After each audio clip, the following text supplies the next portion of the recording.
Hey, what's up, guys? I am Marcus DeAngelo, not of WrestleZone.com, and I am joined here by Dominic DeAngelo, my slapdick brother, who is of WrestleZone.com. And guys, we are two Dynamite Dudes with Attitude. We are coming to you live right now on a Sunday where we're doing a double header, Dominic. So we're going to make this an abbreviated version of two Dynamite Dudes, but we're still going to get plenty of content here. We're slated for 40 minutes, so when you see that 40-minute mark, you'll know that we're getting ready to wrap this sumbitch up. But Dom, how you doing? What did you think of this week's incredible episode of Dynamite? Nesha, what's up? I'm doing good. I think hi Nesha. I think it was a pretty good episode. There was a lot of stuff to kind of chew on for a little bit and then go into the next week and looking forward, obviously, with some news not happening on Dynamite that broke about AEW. I mean, quite the week, Marcus, huh? It was quite a week. Nesha said she's been waiting all day for this. We are always happy, as always, to be joined by you, Nesha. Thanks for being here. Thanks to everybody for jumping into the live chat here. We got a good amount of numbers, it looks like, right now. Absolutely. Feel free to ask questions. And guy, you know what, Dom? Steven, what's up, man? Dominic, let's not disappoint here. Let's just jump into the real deal. Let's go ahead and talk about these potential monstrous signings that could be coming to AEW. Bit Milligan, what's up, brother? Thanks for joining us. Dominic, go ahead. Lead us out. Bryan Danielson, according to bodyslam.net of Cassidy Haynes of bodyslam.net, Bryan Danielson reportedly signed, locked in with a contract with AEW. Marcus, you know who my guy is in wrestling today. It's been Daniel Bryan for over 10 years at this point. So yep. I am elated at this news. And then obviously the one that was to break before that was Sean Ross Sapp of Fightful reported that CM Punk reportedly in talks with AEW. No word as if to a contract is signed yet, but I mean, indications are looking pretty promising. CM Punk's been trolling Twitter the past couple of days. If you've noticed, he unblocked WWE and then he followed AEW on Twitter. And then today, what did he do? Oh, I think he followed both Tony Khan and Vince McMahon on Twitter. So he's embracing the buzz, that's for sure. Marcus, yeah, I'm very excited for this news. We talked about this a couple days ago, but when we were just talking in general about what we were going to talk about, and we were saying this is like the Outsiders, man. This is like our boys Hall and Nash coming in here. Well, you know, Dom, back around the time when we first started this podcast, you know, I remember saying, look, for AEW to really go over the top, for them to really, really compete with the big dogs, they need a signing of that caliber. They need a signing on the same level as like bringing in Hall and Nash, which, I mean, just completely changed the business. And Dom, this is it. This is the exact moment. They're bringing in two of the biggest names in professional wrestling. Period. I mean, how many people are going to show up just to see CM Punk, let alone probably the best technical wrestler on the face of the planet, aside from maybe Cesaro and Bryan Danielson. I don't know. There you go. Daniel Bryanson. And Daniel Bryanson. So, dude, it is an unbelievable signing. I do have to say, though, Dominic, you know, I'm kind of with Nesha as of right now. She said, DB, I believe. Punk, when I see it, I'll believe it. I'm kind of there, too. You know, like, hey, once he signs, okay, great. They got him. But as of right now, I'm cautiously optimistic. I mean, the pieces do line up, though, because you know, they're going to be working in New York City, which is allegedly the time when Daniel Bryan is slated to make his debut. At Arthur Ashe Stadium. At Arthur Ashe Stadium. But then, Dominic, you'll be there. They're going to Chicago, the backyard of none other than CM Junk. And yeah, I'm probably going to get low-key heat for calling him CM Junk. I actually kind of like CM Punk, to be honest. But yeah, there's a strong probability that he's going to come out there. And, Dom, if they do sign CM Punk, here's a real question. What do they do about the world title picture? Do they all of a sudden say, hey, Hangman Page, we know that we're pushing you toward it, but right now we need a heel champion because CM Punk is going to come in here as probably one of the biggest baby faces on the face of the planet, and we need him to go over against you? Here's the thing. This is how I would handle it. Now, it would kind of lean into like what a lot of critics say sometimes about AEW is like their schmozzy finishes or whatever. I don't think this is too schmozzy in comparison to like what happens with a lot of crazy schmoz finishes, not just in AEW, but across the board in wrestling. I would love to see it. You still have Hangman versus Kenny at All Out, but CM Punk fucks over Hangman. And then now obviously people are going to cheer for Punk. People are going to go nuts for Punk. But you have CM Punk has shown he's got the capability of playing a heel. So I think it would be a huge go for Punk to square off against Hangman. You immediately give a rub to Hangman Page. And by having him work with such a huge star like Punk, you have Punk work the magic on the mic like he does, and you just have him have those two combat.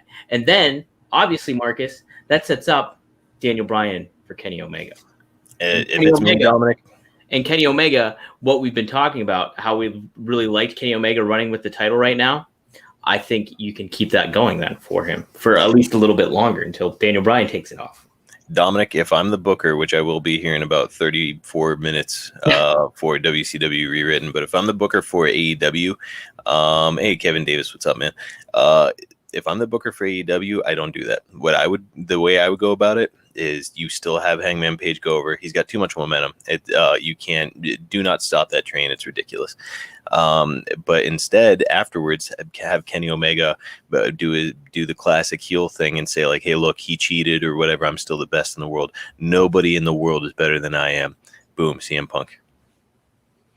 It's not bad either. So you're more of the lines of CM Punk feuding with babyface Punk feuding with heel Hangman. CM Punk cannot be a heel. He will not be a heel. He can be a heel. He can't. And certainly not against somebody like Hangman Page, who's so over as a babyface right now that if you bring CM Punk in, you're going to steal everything that Hangman Page is doing. So I completely disagree. I think you ride the hot hand with Hangman Page, and you just build toward a possible world title situation with CM Punk in the near future. I think you are still like riding the wave with Hangman if you have him feud with Punk.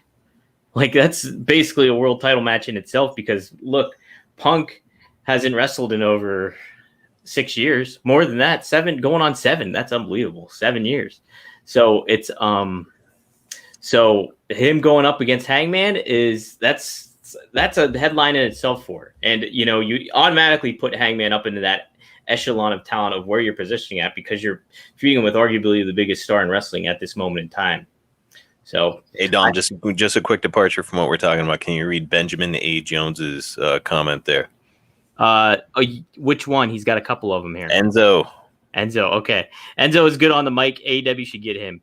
I like Enzo. I think it was like several months ago. I didn't think that they should get Enzo just because they had a lot of stuff going on, and they still got a lot of stuff going on.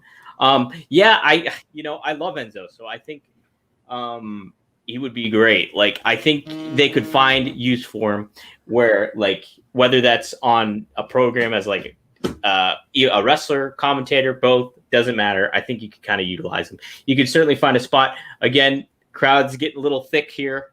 When it comes to new talent and then established WWE talent. So there's always that balance that's very delicate and that people are very critical of AEW with, which I don't think is very fair.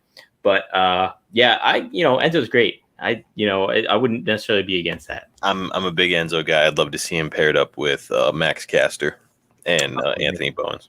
Yeah, I think it just makes perfect sense. But I miss Enzo too, just like Nesh is saying. I miss him. I miss seeing him on national TV. He's unbelievably entertaining.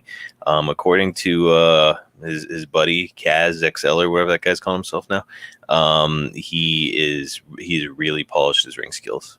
Yeah, W. Morrissey, that's it. Thank you. No disrespect to him because I think he's a tremendous talent. He's doing great in Impact. Mark, but So that's how you go with those two. Now, Marcus, we kind of talked about it already, but the talk is, Daniel Bryan showing up, Arthur Ashe, and then Punk showing up at, Chicago, Sears Center.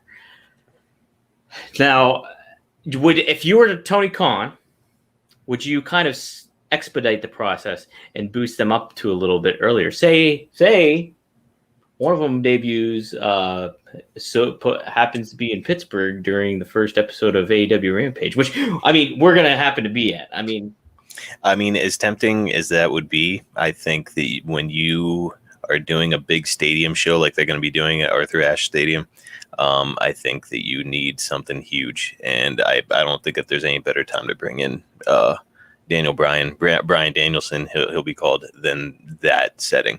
That has the feel of Goldberg going over Hogan in the Georgia Dome to me.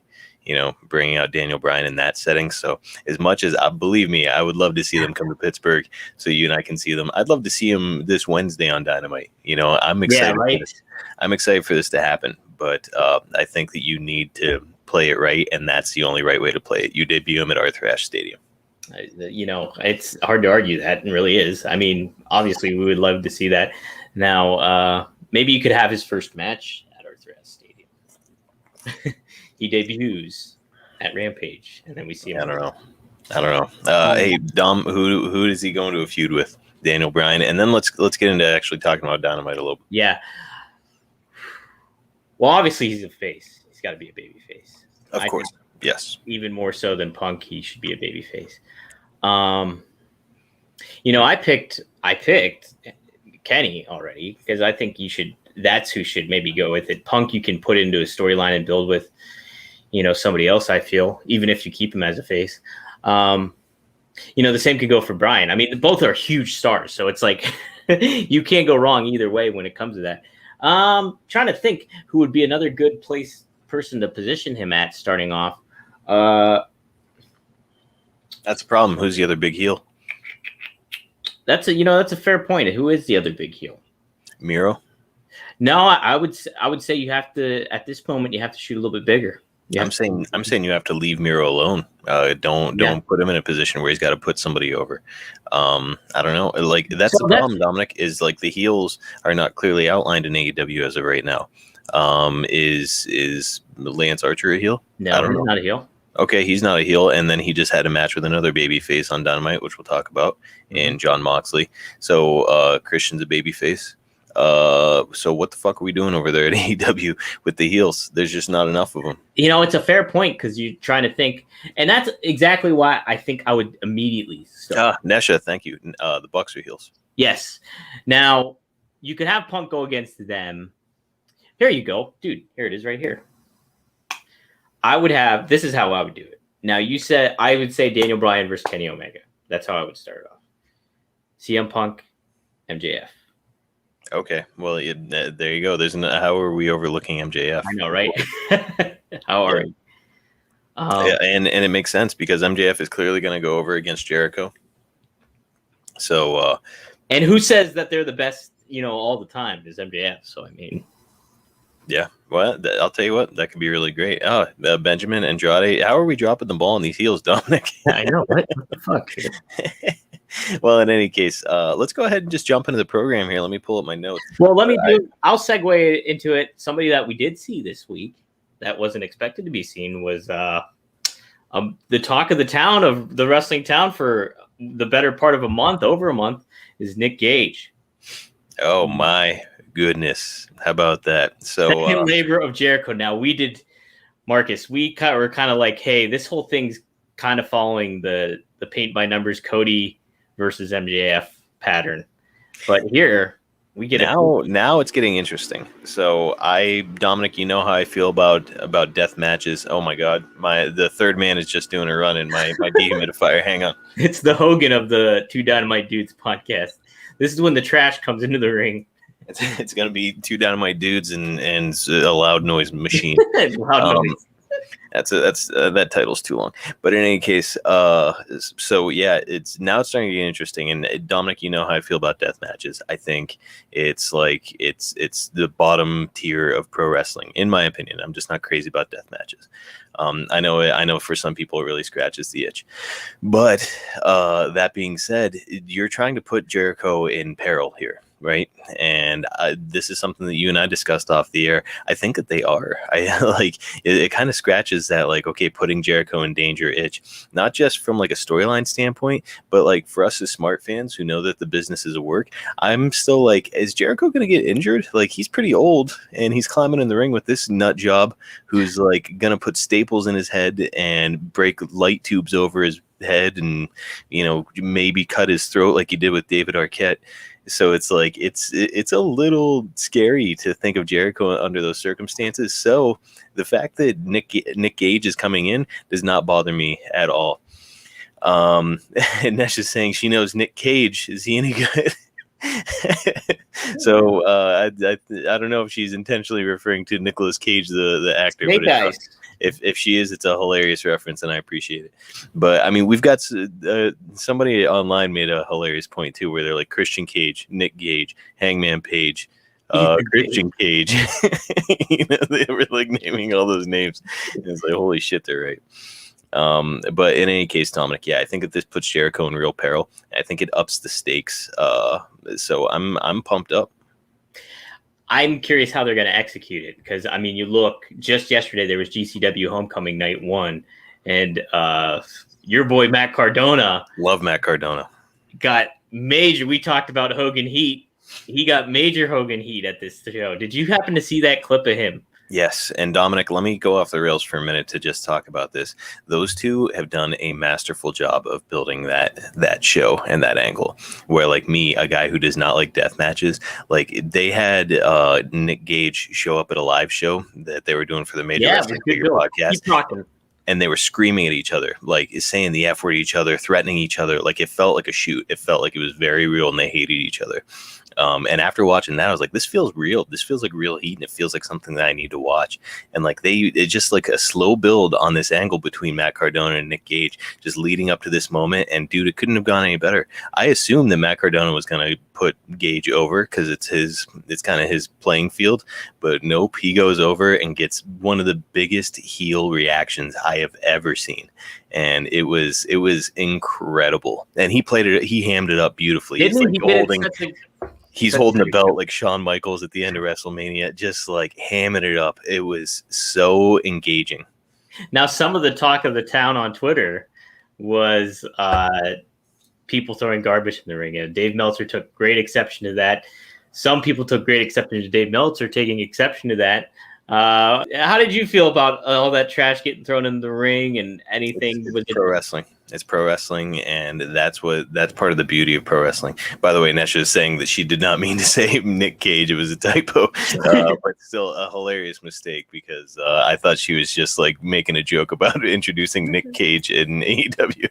But in any case, what was I talking about? We were talking about the trash being thrown in the ring. Yes, Dominic, that is old school wrestling. I mean, back in the day when people would get really bad heat, like Jim Cornette talks about it. He's like, it was impossible to walk through the crowd without somebody trying to take a swing at you or something. And it felt like Matt Cardona might be in that position in that setting. And I mean, that's pro wrestling. Hell, Terry Funk in Puerto Rico was stabbed. Right. Stabbed twice. That's and then one of the on his wall. I mean, obviously people getting stabbed is not great, but yeah, like you don't want that, but I mean that kind of heat is you can't pay for it in pro wrestling. So it's incredible to see something like that happen in today's day and age. I mean, if I were Matt Cardona, I would be blowing up a giant picture of that image and framing it in my house. Because it was an unbelievable moment. Jason Michael Campbell, what's up? Hey, Jason, it's a great moment in indie wrestling. I think too, Marcus. I was comparing it today in the WrestleZone chat to Cody's initial indie run when he left WWE, and he kind of built up this cachet and name credibility for himself, where he like broadened his resume. And I like Matt Cardona. You see wrestling figures in the back behind me here, and you have obviously a shit ton of figures behind you there. I think a problem with Matt that gets conveyed was the figure collecting was a big part of his personality and who he was. And I don't think that's exactly a way to super duper get over, but this adds a whole nother layer to it. And he didn't necessarily even have to do the deathmatch thing. I think just him being able to cultivate that reaction and how he handled it, in addition to fighting somebody like a Nick Gage, I think that automatically solidified him even more as just a pro wrestling talent. Right, gives him credibility, and I don't see why you can't have both. He has the Major Wrestling Figure podcast. Yes, Sure, but Marcus, we all know he's a huge collector. But what I'm saying is, when we grew up watching wrestlings, there was this gap of like, hey, these guys have an air of mystery about them. They're not like us. There's something that we don't know, and we want to almost achieve or live vicariously through them. Now, with Matt, there's a lot of similarities to like me and my friends or something like that. You know what I mean? Which can be good, relatable, but it's also like from a wrestling standpoint, it closes the gap a little bit. You know what I mean? And I understand what you're saying, and it does make sense. Let me say this though, and then we can get back to talking about Dynamite. I would sign Matt Cardona right now if I was a major wrestling company. I think AEW should do it. I would sign Matt Cardona to a long-term contract and have him come in and say that he's the Deathmatch King. And just like play up that heel angle where, of course, it's like he's like this pretty boy with this very muscular physique who's just like who's got WWE written all over him. Yeah, but he's coming out and saying like, no, I'm hardcore. Did you see his promo after the match? Oh, it was tremendous, and he was like asking people for a PBR. Yeah. Oh yeah, the GCW universe. I mean, he is on fire right now. I would hire him in an absolute instant. Yeah, dude, it was very, very cool moment. Very cool moment. All right, let's hammer on though. Yeah, Nick Gage coming in. Ordinarily not crazy about it, but I will say I'm excited to see how this goes because man, it feels dangerous. Another thing that feels dangerous, Dom, and again, guys, we've got about 19, a little more like 18 some minutes left here. Before we're going to go on to our other podcasts. So we're going to just kind of play the hits right now. But Dominic, another thing that felt dangerous at AEW Dynamite. Let's talk about the main event. Let's talk about Jon Moxley taking on one of your favorites, the Murder Hog Monster. Yes, dude, Marcus. After watching this, it's one of my favorite matches of the year. I think it's like from a standpoint of, I want to say that it was from like, not only it's a unique, you have the New Japan title, United States Championship on the line. This has been a thing that's been between these two for over a year and a half when they first had it at Wrestle Kingdom. Geez, what Wrestle Kingdom was it? 14? But they had that initial match where Mox defeated Archer. And so Archer, it's like this huge like story that's, these guys haven't crossed paths until now about it. And here we go. They're having this Texas death match in Texas, Lance Archer's hometown or home state. And, it's in the main event and in front of a live crowd. That's pretty damn raucous.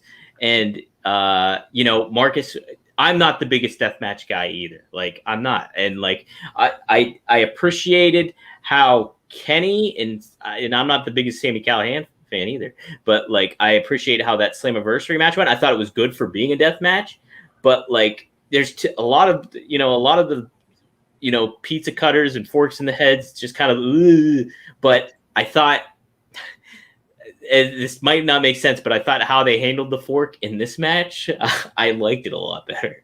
And I thought it just played into them just brutalizing one another. And then Archer coming up with the win was just a refreshing thing because like that's a big win for Archer, who needs it, like, and who's worked towards something like that because he's put a lot of guys over at this point in time, and putting over and getting a solid win over a guy like Moxley is pretty damn badass. And I think elevates Archer further. And I think when you have a big man, they need to do that with some of their big men. And Archer, I think, is just a great terror that he can, and a good babyface terror. We've been talking about like, who we could align him with, and we pitched out several ideas. I think a great tandem would be him and Hangman Page, like him almost not as Hangman Page enforcer, but just a buddy that he can rely on. I just think I don't know. I really like this match though, Marcus. But you not being the biggest deathmatch fan, what did you think of all this? Yeah, well, I will say Nesha hit the nail on the head here. She said Mox losing was not expected, and I agree. I really thought that Mox was going to go over, and we were just going to hammer on with this angle with him holding that belt. But Dominic, I, I don't know. I didn't like it. It's just not my flavor of match. In my opinion, these like hardcore type matches, you should use them about as often as you eat Cinnabon, and for the same reasons, right? Where it's like it's only under desperate circumstances, and you feel terrible about it afterwards. I I didn't feel terrible about it though. I didn't like it. I wasn't crazy about it, and I don't know, the Nesha like the fork spot. I understand a lot of people online like the fork spot, but I'm just like I don't get it, and maybe it's just me. Maybe that's my problem that I don't get it. But like when I see somebody break out a fork, it's like just get the fork away from him, or like like hold his wrist, like don't let him do that. It seems crazy, Marcus. But I look at. I mean, come on. But the way I look at it though, and I'm not trying to convince you either way. You feel how you want. Wrestling is a subjective art form, but a lot of the times when I see these death matches, I'm not the biggest like tubes. I'm not big into that fucking shit because it's like that shit can get in your throat, get in your face, in your eyes, everything like that. I'm not a huge fan of that. But I mean, I think about stuff now. It's not like I go and watch these, avidly go out and watch these. But hell, my man of the hour, Terry Funk, like established himself as a deathmatch wrestler, and you have guys like Cactus Jack doing it, and you have Abdullah the Butcher being a part of all this stuff. Then the list can go on, like with all the Japanese guys too, as well. So it's like there's a historical lineage to it, and for somebody to do that, like a Mox and an Archer, it's obviously you don't want it. And I think this, and I liked this match. Like I said, I like this match a lot. It's kind of weird that Slammiversary had their own death match, not just less than a week apart from that. So it's just. That's kind of one thing that I'm with you on, but I think it was people will criticize it, like the Cornets and stuff, but and just the whole Mox never having a match that stays in the ring thing. It's getting on my nerves. I understand that a death match isn't going to, but come on. Dominic, Steve Chambers asked an interesting question here, and something that kind of went under the radar. What's the name of Haku's son that's going to be facing Archer? Who, by the way, is New Japan Pro Wrestling? Does that title immediately just go back to New Japan now? Are they done loaning it out to the U.S.? That's what I'm curious about, man. Like, is that going to change? Because, I can see some cachet in Archer holding it for a little bit, but also it does just make sense for them to take it back. I think it's Hakilo or something like that is how you say his name. But he's a big dude, man. Holy shit. Yeah, he is. That's happening next week. Talk about lineage, being Haku's son. Dominic Herman is saying AEW is starting to be like the old WCW, and I couldn't agree more. I think that things are going really well. I think that what they're doing is sort of what WCW is doing, in that they're scratching a lot of different itches for wrestling fans right now. You're bringing in established talent. You're also raising the stock of new talent or less familiar talent. Somebody like Darby Allin, somebody like Kenny Omega, who really wasn't on American TV very much in the past. So, they're establishing new talent. So, yeah, I think that they are kind of like the new WCW, and I'm here for it, man. Dominic, let's talk about the next point here because we got about 12 minutes left. Yeah, we don't. Dominic Chavo Guerrero. Tony Khan is a listener, Dominic. Tony Khan. Nostradamus. I'm not going to pat my own back like Barry Horowitz here, but I did say weeks ago that they need to pair Andrade with an established talent such as Chavo Guerrero Jr. because I think that Chavo is good enough on the mic. I think that he's got enough experience that he could help somebody like Andrade, who's got all the ring skills, but maybe some of the extracurriculars he's not great with yet. And by the way, it showed during that interview because you could see Andrade when he was talking to the Death Triangle, he was getting a little bit lost in the English. Mm-hmm. And Chavo bailed him out. He took the mic from him. And he was like, here's what he's trying to say. And you could literally see him bail out his new guy. And it worked. That's what you need, mouthpiece. Exactly. It went great. And I'm thrilled that Chavo is all elite. It's interesting times coming up. Now, I thought it was interesting that Chavo really came off. I mean, that reaction he got was awesome. I was so happy for him too, because it's like people liked Chavo a lot, and being from El Paso and all that stuff, it was really cool to see that happen for him. Like Chavo's just been this consistent guy over the course of the time, and like I've always liked Chavo. So, but yeah, he came off as a babyface, I'm curious how they're going to angle that more so into making him more of a heel. I don't know, but it's exciting. I think it's fun. I think that Chavo would make a great heel. And it also makes sense because, of course, Chavo has that relationship with Vicky Guerrero. So why can't you just transition from saying like, hey, Vicky's going to focus on Nyla, and Chavo is now handling Andrade for her. So yeah, I think it really works. And yeah, Nesha's saying it here. Tony Khan that loves this podcast. so Eddie Kingston is a friend of the podcast. So is Thunder Rosa. Yeah, but hey, which I wanted to mention. How about it? She's officially signed with AEW on her birthday, nonetheless. Fantastic news! Fantastic news. Also, she shares a birthday with Ezekiel Elliott. Let's go Cowboys! But no, dude, I was absolutely thrilled to see somebody like her, somebody who's so deserving of a featured spot in professional wrestling, finally get a job like this. And man, a lot of fun to have her involved in AEW now. I'm excited to get to see her hopefully week to week now.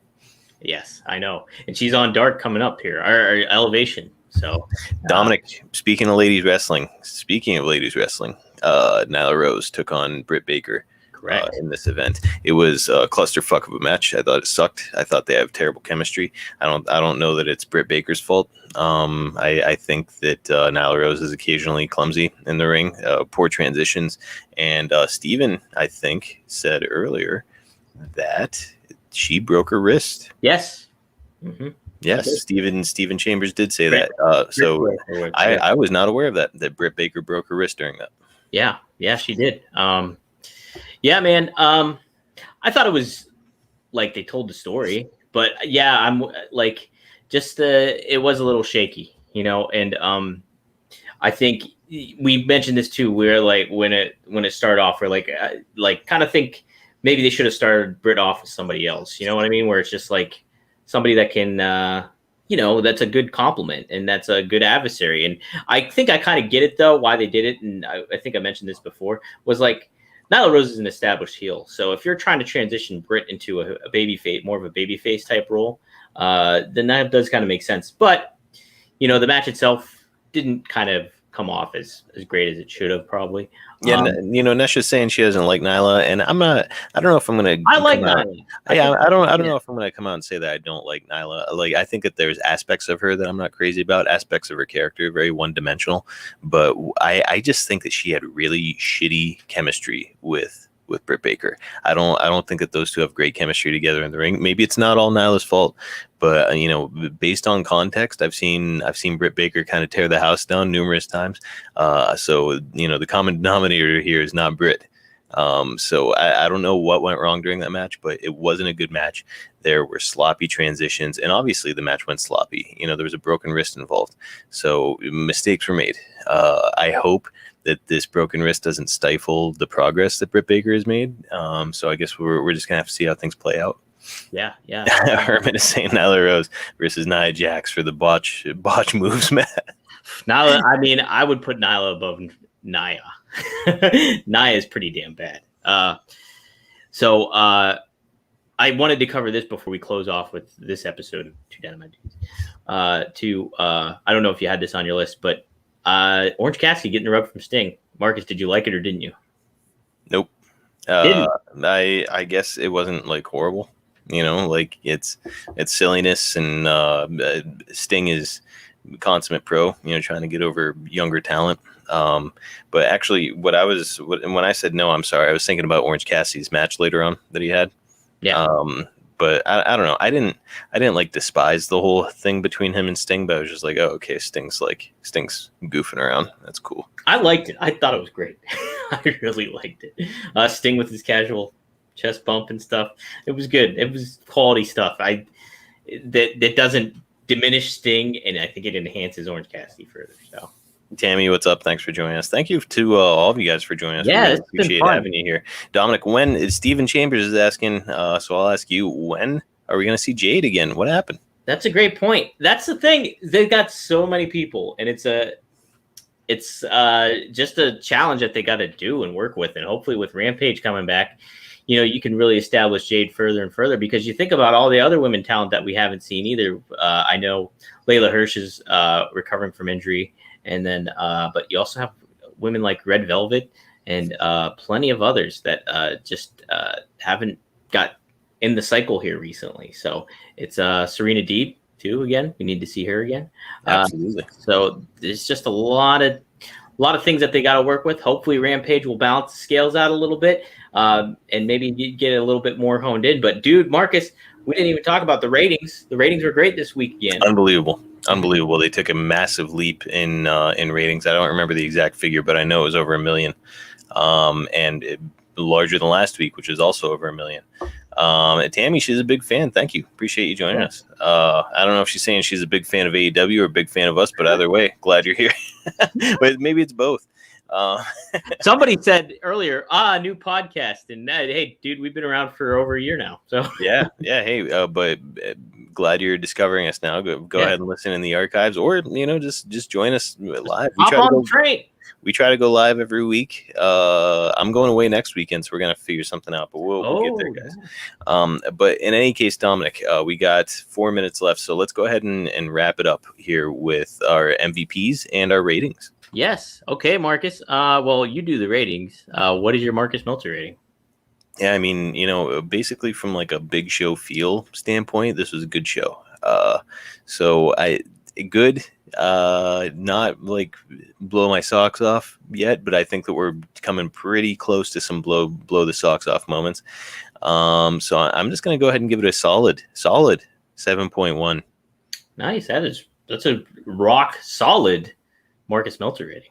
Yeah, I'll tell you what, I've been generous with the ratings recently, Dom, because they've really pulled out all the stops. Nesha and Steven are both saying 8s. They really enjoyed the program.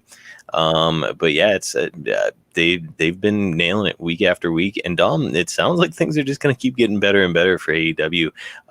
They might overtake WWE. It's obviously like WWE's better position because they're on broadcast television with Fox, but then they also have USA. So there's more eyes on that, obviously. But dude, Marcus, it's no lie, WWE's an eroding product.